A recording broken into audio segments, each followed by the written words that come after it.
Lesson three of the Creator Currency Podcast. I'm your host, Christopher Pollard, and welcome back or welcome for the first time. If you're just now joining us, Creator Currency is a podcast specifically designed for the creative mind. Those of you who are trying to take your ideas, manifest them into reality, and then ultimately share them with the world. Rather, you want to do this for a commission or you want to do this for creative expression. We all give something in exchange for that result. Currency doesn't have to be money, it could be time, energy, thoughts, emotions, all of the above. And today we're here to talk about lesson three, the things that I have learned in business over the last 20 years as a creative individual the hard way. Today's lesson is about a season of solitude. A season of solitude, this is inevitable as an entrepreneur, as someone who is pursuing lofty goals. It may not always be by choice. Sometimes those closest to you, they're no longer along for the ride. Sometimes those who said that they would be there won't show up. Sometimes the people that you depended on let you down. And sometimes those people just so happen to be your best friends, your parents, siblings. It could even be yourself. Maybe you let yourself down. Maybe you didn't do the things that you said that you were going to do. There's a time in every creator's journey where they feel alone. And not because they were wrong, but because they were early. Their thought process was different than their peers. They saw something for themselves, a future, a better future that they wanted to obtain, that they wanted to work towards, that in some way, shape, or form, even subconsciously, they saw as a possibility. And when you share those ideas with the people closest to you, you may not always receive back the same level of excitement, the same level of optimism. You may receive criticism. And I'm here to tell you that you're not alone in this experience. And if you haven't experienced it yet, then you probably haven't been pursuing your goals too long. I remember when I decided that I wanted to pursue my creative journey as a full-time career. And I remember so many that said that it was impossible. They said it was dumb. They said that I should let that dream go.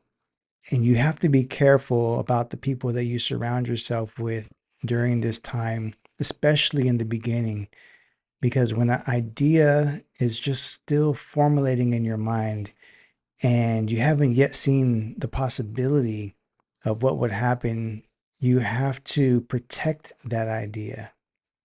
You have to protect your emotions that are attached to that idea because it's fragile. In lesson two, I mentioned that I stepped away from photography for a little while because I had a limiting belief that becoming a full-time creator just wasn't possible. I had no evidence that anyone was living entirely off of their creative passion around me.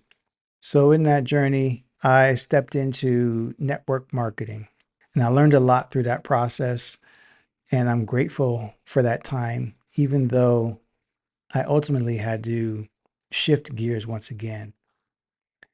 But one of the first things I learned by joining network marketing was I had to work on myself.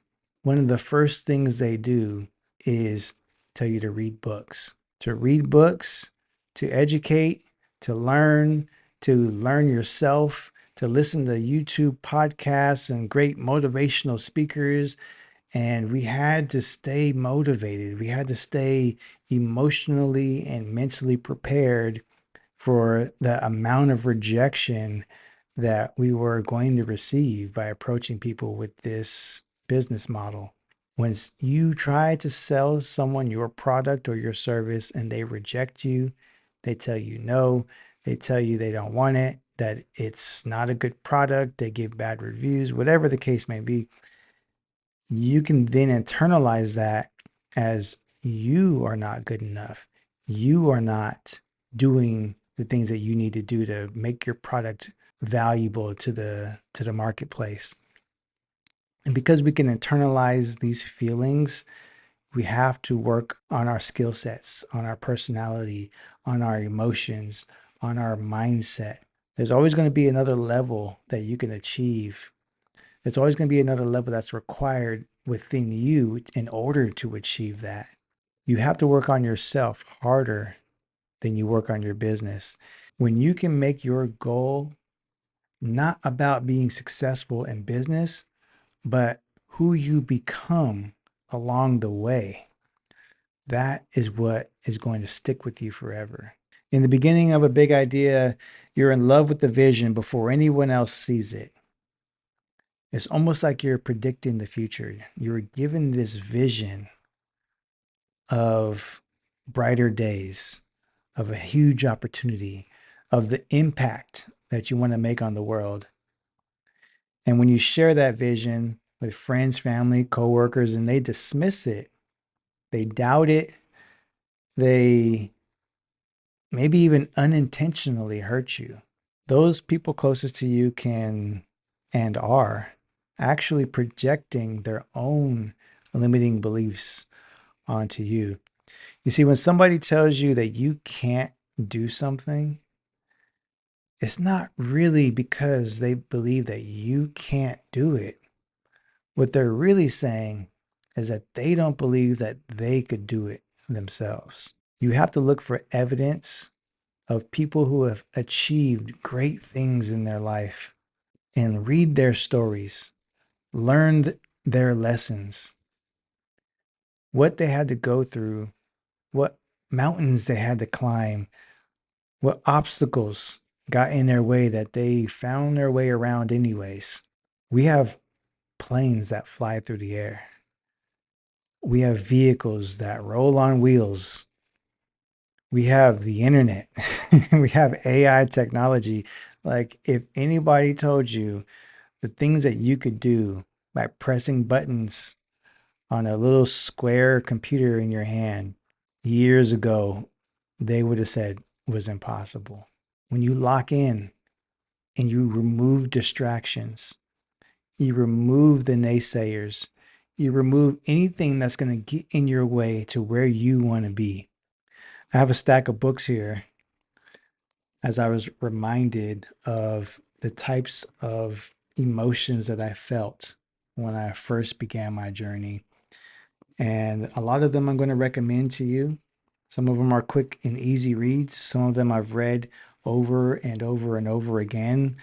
Often I would revert to audio podcasts or audio books, I should say. When you work harder on yourself than you do on your business, you will notice it's not just the goal that you're trying to achieve financially, but it's the person you become along the way. The things that you want for yourself in the future, you have to realize you have to become a different person to receive that. You haven't received that success yet. You haven't received those goals yet. You haven't received those finances, uh, those clothes, those cars, those houses, those material things. You haven't received those people that are supposed to be around you when you're in that success circle. You don't fit in there yet. So you have to become that person. You have to develop yourself on the inside so that when those opportunities come your way, you're ready to take action.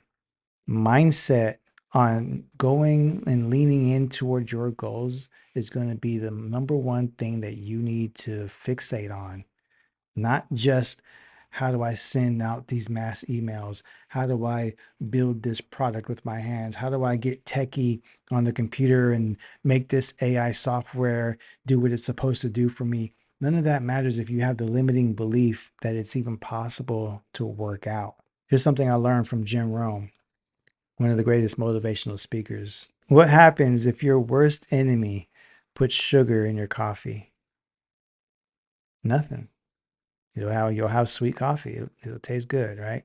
Now, what happens if your best friend, even accidentally, puts poison in your coffee? Well, you'll die. The point being is that when you share your big ideas with small minded people, even people who have great intentions, even people who love you, even people who want to see you do well, if they have a limiting belief and they even accidentally slip that poison into your mind, kills the dream, kills the goal, kills the idea, kills the ambition. What you have to understand is even people who sincerely love you and they're giving you advice on your goals and your business, and they are being sincere, they can still be sincerely wrong. You understand that? You have to get advice from people who are actually living the lifestyle that you want to live. You have to receive ideas, feedback from people who are actually on the other side. That have the success, that have the direct, they're in the space that you want to be in. When you are trying to get advice from someone who's on the same level or even a level below you, they cannot yet see what's on the other side of that coin. There's a saying that a turtle would never have the vision of a giraffe. They just can't. It's impossible. Even if they wanted to. A turtle will never have the vision of a giraffe. They got grass in the way. All they can see is the grass and the dirt. All they can see is the footprints of people who walked over them. But the giraffe can see far. They can see long distance. They can see the blue skies. They can see the treetops. They can see the mountain tops. They can see what the turtle cannot. So what you have to ask yourself is the people around you, are they turtles or are they giraffes? Entrepreneurship often requires intentional distance and emotional solitude. When you're alone, if you have to have background noise on, if you have to have something that is irrelevant from you working on your craft just in the background making noise because you can't handle the silence, if you always have to have a person or someone around you because you feel lonely and you don't want to deal with that, you're resisting something that's within you that you haven't dealt with. There might be something emotionally that you haven't thought through yet because it's too painful. Uncover those layers. Think deeply. Spend the time. Do the work. Figure out what's important to you and why. Really, why do you want that? If your why doesn't make you cry, then it's not strong enough. Your why needs to be so strong that it brings tears to your eyes so that when you come across an obstacle, you can look back at that why and say, whatever this obstacle is, I have to figure out a way to get around it because my why won't let me stop. Choose self belief over external validation. You don't need other people to tell you it's okay. You don't need other people to tell you that you can do it, that they believe in you to pat you on the back. It feels great. We mentioned this before. It feels great to have an external source tell you that you're doing the things that you're supposed to be doing and you're great at it. But you won't always have that. Superheroes aren't real. No one's coming to save you. You will have days where you feel like giving up. You will have days where you feel like none of this is working. You will have days where you are alone and there's no one there to call and make you feel better. And you're allowed to cry it out. You're allowed to feel those emotions. You're allowed to have a day of just doing nothing. If you're overwhelmed, take a day to yourself. Do what you got to do. Netflix and chill, but just for a day. If you make taking time off the standard, that goal that you have, that creative vision that came into your mind is going to sit on the shelf and you'll never realize its true potential. So, here are some books that I recommend that you read that'll help you along this creative journey when the times get tough and you're spending that time alone and you need to separate yourself from the emotions and the problem that you're experiencing. My mentors taught me that there's two types of books that you should read. One in the day when you wake up in the morning, and one at night before you go to bed. When you wake up, you should fill your mind with new information. Read factual books, study something, learn something new, whether that's on mindset, a business strategy, sales, marketing. You need to have the tools that help you build this vision and bring it to life. Number two, read autobiographies. Autobiographies of people who are successful, that are living the dream, that are rich, that have a happy ending to their life, someone that you look up to. Because even if they are not in the same business as you, when you read their story and you see what they have gone through, you can see now that, hey, they've overcome many, many obstacles.